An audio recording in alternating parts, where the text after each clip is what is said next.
Assalamualaikum warahmatullahi wabarakatuh.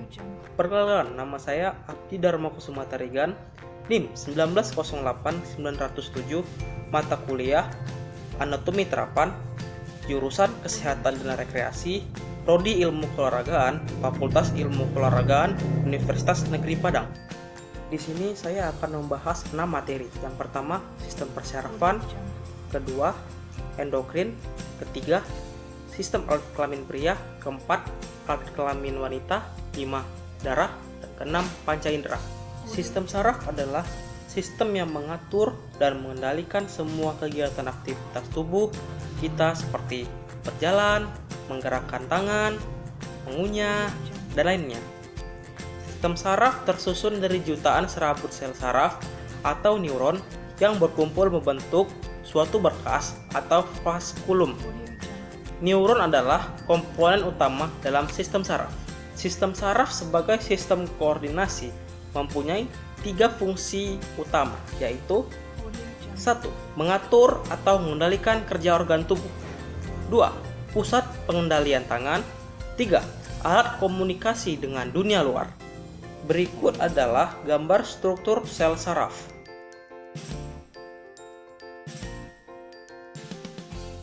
Struktur sel saraf neuron. Setiap neuron terdiri dari satu badan sel yang di dalamnya terdapat sitoplasma dan inti sel. Dari badan sel keluar 2 macam serbut saraf, yaitu dendrit dan akson atau neurit. Dendrit berfungsi menangkap dan mengirimkan impuls ke badan sel saraf. Sedangkan akson berfungsi mengirimkan impuls dari badan sel ke jaringan lain. Akson biasanya sangat panjang, sebaliknya dendrit pendek. Ini sel saraf.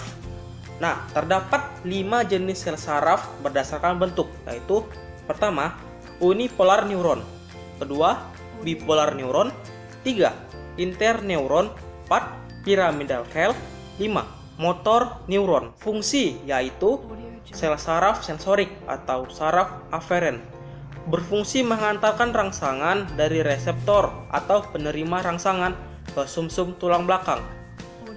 Yang kedua, sel saraf motorik atau saraf eferen, berfungsi mengantarkan impuls motorik dari susunan saraf pusat ke efektor. Ketiga, sel saraf penghubung atau intermediate atau asosiasi, merupakan penghubung sel saraf yang satu dengan sel saraf lain. Sistem saraf pusat pada olahraga. Olahraga dapat meningkatkan aliran darah ke otot dan membuat aliran darah meningkatkan dan proses pengiriman nutrisi dan bahan kimia yang dibutuhkan memori otak, yang membuat transfer memori lebih cepat dan bertahan lama, dan olahraga mendorong peredaran darah ke sel puncak otak lebih lancar. Sistem saraf tepi pada olahraga. Pengertian neuromuskuler adalah 2 sistem yang tak dapat dipisahkan dalam kehidupan sehari-hari, terutama dalam keadaan olahraga. Muskuler atau perototan dalam fungsinya adalah mengkerut, memendek, kontraksi. Dalam pemendekan, ia harus dirangsang oleh sistem neuro atau saraf, sehingga ia terkontrol kekuatan, akurasi, maupun powernya. Hal tersebut disebabkan makin besar berkehendak, makin kuat dan cepat kontraksinya, sehingga tak mungkin otot menampilkan kerjanya dengan baik tanpa sumbangan dari saraf. Setiap sel otot dilayani oleh 2 saraf, sehingga pengaruh latihan terhadap perubahan neuromuskular adalah: A. Latihan dapat memperbesar myofilamen dengan latihan kekuatan. B. Latihan dapat mempercepat sliding filamen atau kontraksi relaksi. Pembahasan materi kedua yaitu endokrin. Kelenjar endokrin yaitu organ yang menghasilkan hormon yang tidak memiliki duktus atau pembuluh atau saluran duk, sehingga hormon yang dihasilkan didistribusikan ke seluruh tubuh melalui pembuluh darah. Contoh, kelenjar tiroid, kelenjar adrenal, ovarium, testis, pankreas, dan sebagainya. Fungsi sistem endokrin. Yang pertama, membedakan sistem saraf dan sistem reproduksi pada janin yang sedang berkembang. Kedua, menstimulasi urutan perkembangan. Ketiga, mengkoordinasi sistem reproduktif. Keempat, memelihara lingkungan internal yang optimal. Perubahan yang terjadi pada sistem endokrin akibat olahraga adalah dua sistem organ yang berperan besar terhadap respon dan adaptasi. Walaupun sistem endokrin merespon lebih lambat, seringkali lebih besar dan lebih lama, sebab efek pengetahuan endokrin pada fungsi sel sangat luas. Diperhatikan perubahan fungsi endokrin inilah yang bertanggung jawab terhadap berbagai respon dan adaptasi fisiologis terhadap pelatih olahraga. Perubahan dipengaruhi beberapa hal. Dapat disimpulkan, peningkatan hormon saat olahraga adalah peningkatan produksi pengurangan destruksi. Materi ketiga adalah sistem alat kelamin pria. Cara menjaga kesehatan reproduksi pria. Pertama, melakukan pemeriksaan organ reproduksi secara rutin agar kelainan dapat segera ditangani lebih awal. 2. Melindungi testis selama beraktivitas, misalnya dengan tidak menggunakan pakaian terlalu ketat sehingga testis tidak kepanasan. Ketiga, mengurangi kebiasaan mandi dengan air panas. Temperatur yang sejuk diperlukan untuk perkembangan sperma.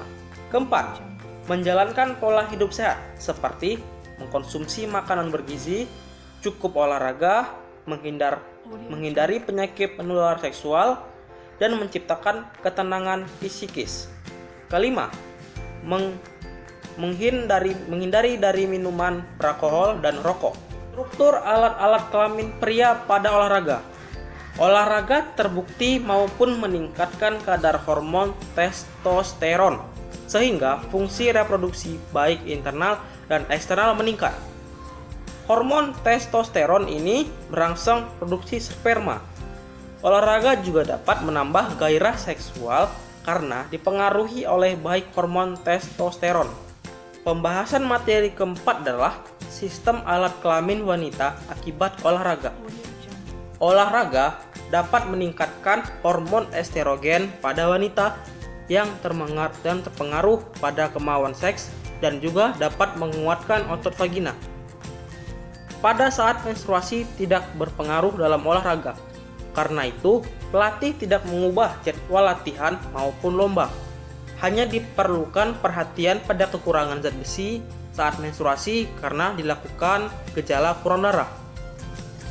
Pada wanita menopause, terjadi produksi estrogen rendah dan peningkatan gonadotropin serum.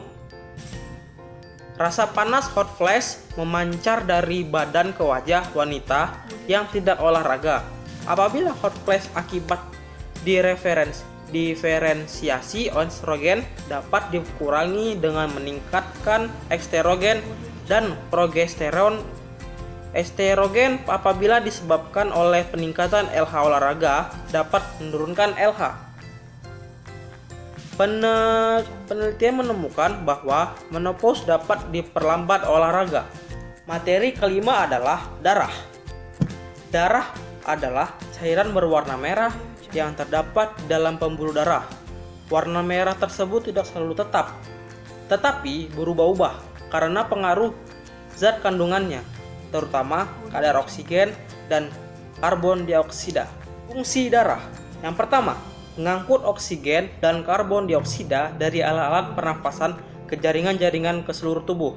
2. Mengangkut sari-sari makanan ke seluruh tubuh.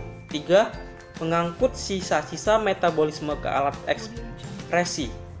4. Mengedarkan hormon dan kelenjar hormon ke tempat yang membutuhkan.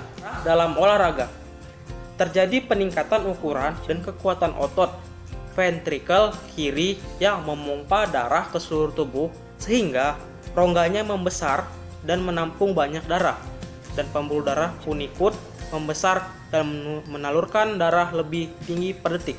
Materi keenam adalah panca indera. Perubahan anatomi akibat olahraga pada alat mata dan telinga akibat olahraga. Aktivitas fisik dapat meningkatkan kemampuan korteks visual untuk menguatkan penglihatan.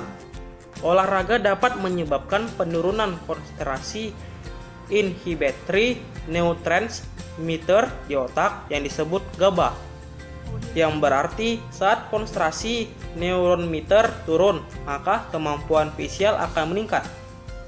Latihan fisik atau olahraga dapat meningkatkan visual otak dalam jangka panjang, dan juga olahraga berperan penting dalam perawatan mata seperti amblyopia atau mata malas. Telinga. Penelitian Miami University menemukan bahwa orang dengan kebugaran kardiovaskular tinggi memiliki sensitivitas pendengaran yang baik dan akan menunda presbikusis. Penelitian University of Florida menyebut bahwa olahraga dapat melancarkan aliran darah dan menyediakan suplai oksigen dan nutrisi yang diperlukan untuk kesehatan telinga, terutama koklea.